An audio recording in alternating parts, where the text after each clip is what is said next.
This book is called Lucky O Leprechaun, and it's written and illustrated by Jana Dillon. So thank you to Jana for this great book, perfect for St. Patrick's Day. You guys ready to read? Are you wondering who our mystery guest is? You want a sneak peek or do you want to wait? I'll give you a sneak peek. You ready? It's not one, but two leprechauns. Yay! It's a leprechaun party. Let's get started. Lucky O Leprechaun. Some people say you can't catch a leprechaun nowadays. Well, you can, but you've got to be smart about it. Those tricky little creatures will try to befuddle your eyes. That means trick you or confuse you. Twirl your thoughts and outwit your plans every single time. On the eve of St. Patrick's Day, the O'Sullivan kids, Megan and Sean, were sent to stay with the old grand aunties,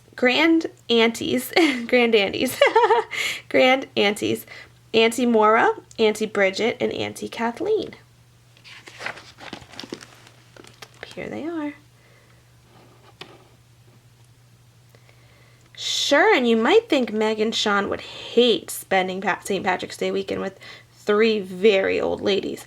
Oh, but that's upside down thinking. All Meg and Sean had to say was, please, and the dear aunties let them do whatever they wanted, just like that.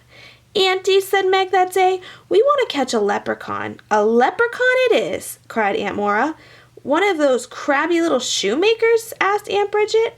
Leave him alone, said Aunt Kathleen. Who? Asked Sean.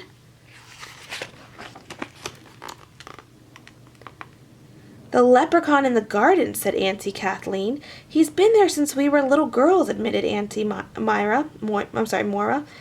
We named him Lucky O Leprechaun, said Aunt Bridget. If we catch him, said Meg, he'll grant us a wish. And the stories he can tell us, cried Sean. True stories of long ago. People usually ask for their pot of gold, said Aunt Moira. But tricksters they are. You catch one by holding him in your sight. Blink once and he's gone. Forget about it, kids. Oh, please, begged Meg and Sean. Please, aunties, please. Oh, all right, sweeties, said the aunties together. You honey darlings. Are they going to be able to catch one? What did we just agree to do? Asked Auntie Kathleen. They had to remind her, for of the three aunties, Kathleen had the poorest memory of here and now, but as for the long gone, she could recall every detail. Remember, sisters, Lucky O Leprechaun always lived under one thorn bush or another. You'll need shovels, kids. Once outside, oh, they got their shovels. Once outside, Sean said, okay, I'm ready. Where's the thorn bush? Now that was a problem. The auntie's yard was surrounded on all three sides by thorn bush hedges. Meg and Sean sighed, and they started digging. Oh, look. At sunset, Auntie Kathleen called, dinner, darlings. As Meg and Sean, sore and dirty, went into the house, they heard a little snort of laughter. Looks like you won't be capturing any leprechauns today, mocked a little Irish voice. The kids turned back, but nobody could be seen. Can we please go out searching after dinner? Pleaded Megan as they ate. The day belongs to people, said Auntie Maura. The night to others. Please, begged Meg and Sean together. Please, aunties, please. Oh, all right, lovey, said the auntie, smiling. You little sweethearts. Oh, look who it is. This time the kids used their brains, not their muscles. They slipped out the front door and tiptoed into the backyard. There, looking at the holes they had dug, was a wee man in green, like that little guy. He had his hands on his hips, and he was muttering to himself. We see you, Mr. Leprechaun, cried Meg. The little fellow whirled around. Oh, look, they found him. Why, it's two wee children, and sweet Auntie Bridget, said himself. How are you doing, Bridget, my darling? The kids turned to see. No, Auntie Bridget. They turned back. Oh, gone, cried Sean. Tricked! I bet he's laughing at us. And indeed, they did hear snickering. So he tricked them so good he made them turn around thinking their aunt was there. That was tricky. The kids trudged back to the house. Sean stood in the doorway and shouted over and over for Meg to come back. But in truth, Meg wasn't there. She'd crept out the front door and into the backyard, and Sean, the rogue, knew it. There was Lucky Leprechaun. "How are you?" laughing as he listened to Sean. "I see you, Mr. Leprechaun," shouted Meg. "You again!" cried Lucky Leprechaun, stamping his foot angrily. Oh, look, there, they found him. Sean came running. "We'll let you go if you give—" "What, Meg? What do we want? His pot of gold? But is that really what we want? Quick, Meg, what? "I don't know," wailed Meg. "I guess so. I guess the pot of gold." "Granted," said Lucky Leprechaun very easily. He took a candle from his pocket and he lit it. "I'll just put my candle down to mark this spot, see? And on my honor, I won't move it while you get your shovels. Is that good enough?" Uh-oh, can you trust the leprechaun? Oh, no! "Well, yes," said Meg, surprised how easy it was. They raced into the garage for their shovels, but when they came out, the entire backyard was glowing with wee candles melting into the grass. "He tricked us again," cried Meg. "We'll never find this spot." In the warm circle of light at the table, Meg and Sean joined the Grand Annies for tea and Irish bread. The old dear's usual bedtime snack, you know. "Sean and I have a plan to outwit that leprechaun," said Meg. "How in heaven's name are you going to do that?" asked Auntie Moira. "With your help, Auntie," said the kids. "Please, please." The trap to track the leprechaun... Oops, hold on, let me fix this. The trap to track the leprechaun to his home was set up as fine as you please on the kitchen floor.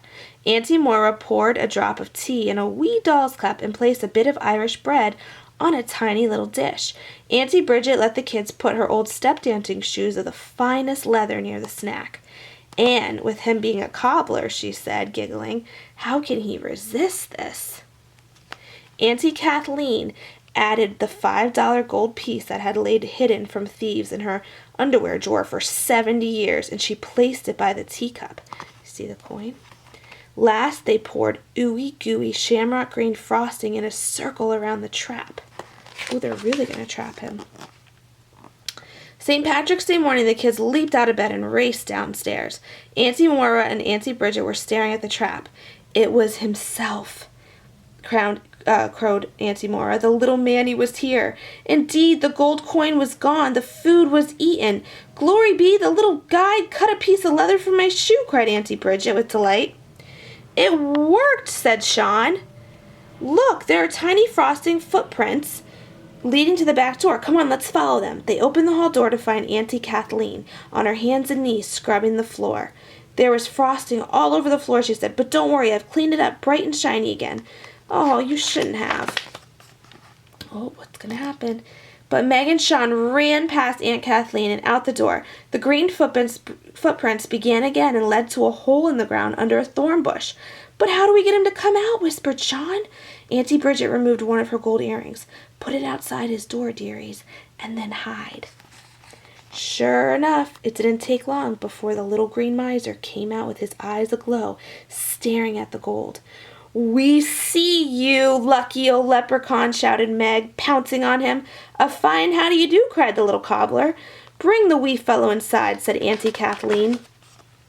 Lucky Leprechaun saw that he was in a tight spot.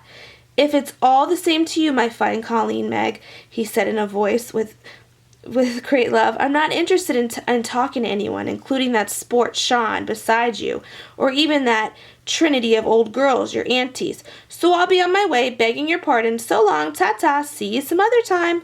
Meg didn't answer. She marched into the house and placed him on the table. "Ask for his pot of gold," warned Auntie Moira, "before he tricks you again." "First, we want to ask you questions," said Sean, "like how old are you?" "You nosy child," said the shoemaker. "You're every bit as nosy as your great-great-grandfather Kevin back in Ireland, who was always sneaking up on me and asking me questions. But you're not half as bad as your relative nosy Deidre, the one who married the Viking about 1,000 years ago." "Did you know all of our relatives then, all the way back?" asked Meg. "Too well," said the leprechaun. "Enough said." "How did you get to America?" asked Sean. "Wouldn't you like to know?" said the little man. "Tell us about the little people," said Meg.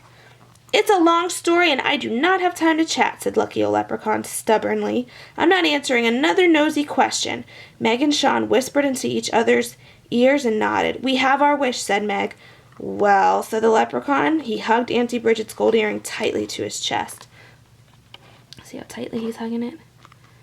Well, what is it? The aunties leaned forward to hear. Our wish, said Meg, is that you come back to us every St. Patrick's Day and answer all of our questions. No gold, said the little miser, looking truly shocked.